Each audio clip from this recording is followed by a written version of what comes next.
Hi, welcome to CLIP, a student organization at the Arizona State University College of Law that is dedicated to providing the public with useful and digestible legal information about commonly encountered and/or current issues.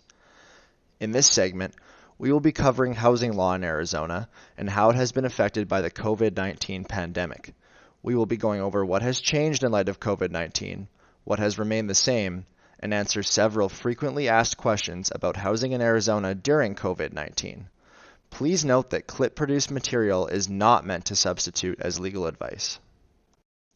How has the landlord-tenant landscape changed in light of COVID-19? Governor Ducey issued an executive order on July 16, 2020, an extension of an executive order issued on March 24, 2020, that affects housing law, and more specifically, evictions during COVID-19. To understand how the order protects tenants, you must first understand how evictions work before this order. Typically, when a tenant violates one or more of their obligations under their lease, such as the non-payment of rent or failure to maintain the rental unit, a landlord may take action to remove the tenant and retake possession of the property. This consists of the landlord giving written notice to the tenant of their intention to evict them if they do not remedy the violations of the lease within 5 days. After 5 days, a landlord can file an eviction action against the tenant in an Arizona justice court. If the judge finds that the tenant violated their lease and that the tenant has no defenses to the eviction action, then the judge will enter an eviction order against the tenant. 5 days after the eviction order, the landlord can then apply for a writ of restitution, in which the court sends a sheriff to your home to enforce the eviction judgment, retaking possession of the home for the landlord. So, how does Governor Ducey's executive order change or modify this process? The executive order changes this process in a few key ways. First, if a tenant breaches the terms of their lease by failing to pay their rent, a landlord can still file an eviction action against you. A judge can also still enter an eviction judgment against you if the landlord wins in court. However, the executive order provides a pathway in which the tenant can delay the sheriff from taking possession of your home. In other words, you would still be able to stay in your home in spite of a judge's eviction order.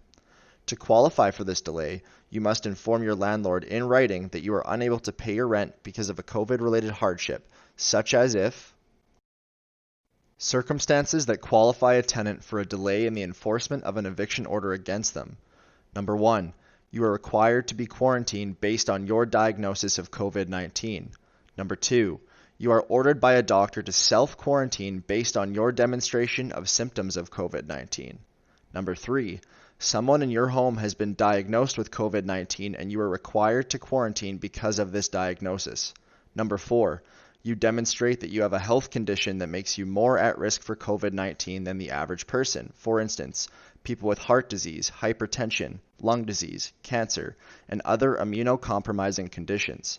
Number 5, you have suffered a substantial loss in income as a result of COVID-19, which includes job loss, a reduction or loss in compensation, the closure of your place of employment, your obligation to be away from work to care for a school-aged child, or other pressing circumstances that are not explicitly outlined above.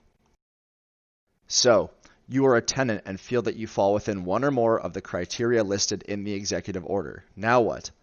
If you are a tenant and feel that you qualify for the governor's eviction postponement, specifically that you cannot pay rent for any of the reasons listed on the previous slide, you must notify your landlord in writing and attach proof of your COVID-19 hardship, such as a doctor's note, medical reports or diagnoses, pay stubs, or other evidence that illustrates a substantial loss in income, and you must acknowledge that you are aware that the terms of the lease are still in effect outside of the narrow exceptions outlined in the order.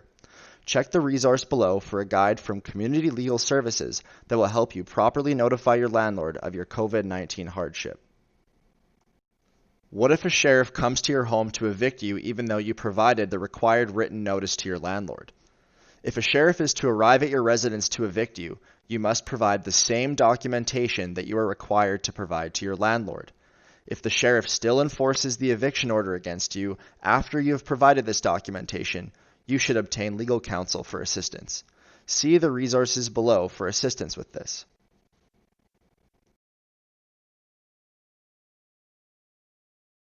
So, as a tenant, you believe your circumstances fall within the criteria listed in the governor's executive order and you have provided written notice to your landlord.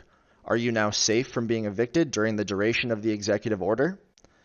If you go through this process, you likely can stay in your home for the duration of the executive order.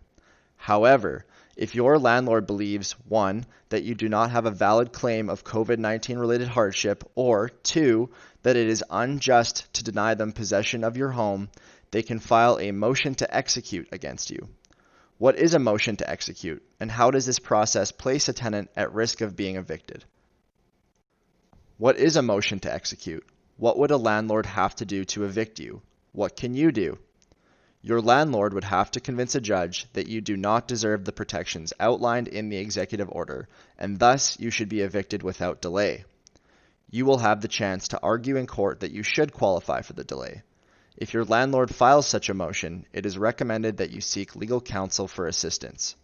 Additionally, if 1, you do not have a COVID-19 related financial hardship, or 2, you are being evicted for a reason other than failing to pay your rent, then the normal eviction process applies because you fall outside of the scope of the protections offered in the executive order. Let's answer a few frequently asked questions. Can a landlord evict a tenant because they are sick with COVID-19? No. Although your landlord can still try to evict you for failing to pay your rent, the executive order explicitly states that a landlord may not use a health and safety provision in a lease to include COVID-19 as a reason for terminating a lease. Phrased differently, a landlord cannot evict you because you are sick with COVID-19. Let's answer another question. Does a tenant still have to pay their rent for the duration of the executive order? Yes. Even if your circumstances fall within the criteria for a delay in your eviction, you are still required to pay rent. If you don't pay your rent, your landlord can still take you to court to evict you, and a judge will enter an eviction order against you if your landlord wins in court. Please see the clip video on housing financial assistance if you are struggling to pay your rent or mortgage for further information. When does the executive order expire, and what will this mean for evictions? The executive order is set to expire on October 31st, 2020. Unless the governor extends the order again, the normal eviction process will resume on October 31st, 2020, and the protections offered in the order will no longer apply. This means that as of October 31st, 2020, a landlord will be able to ask the court to send sheriffs to retake possession of your home, even if your landlord already got an eviction order against you. See this link for the most up-to-date information on the status of the order.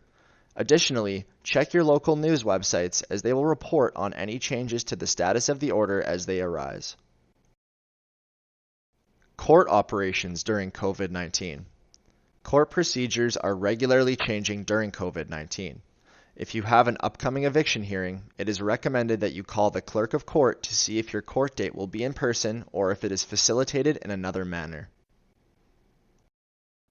Thank you for viewing our presentation. We hope you found it to be helpful. Please note that clip material is intended to be informative only and is not intended to substitute as legal advice. Each landlord-tenant setting has unique circumstances, so please contact an attorney or see the resources listed below if you have further questions about your specific situation.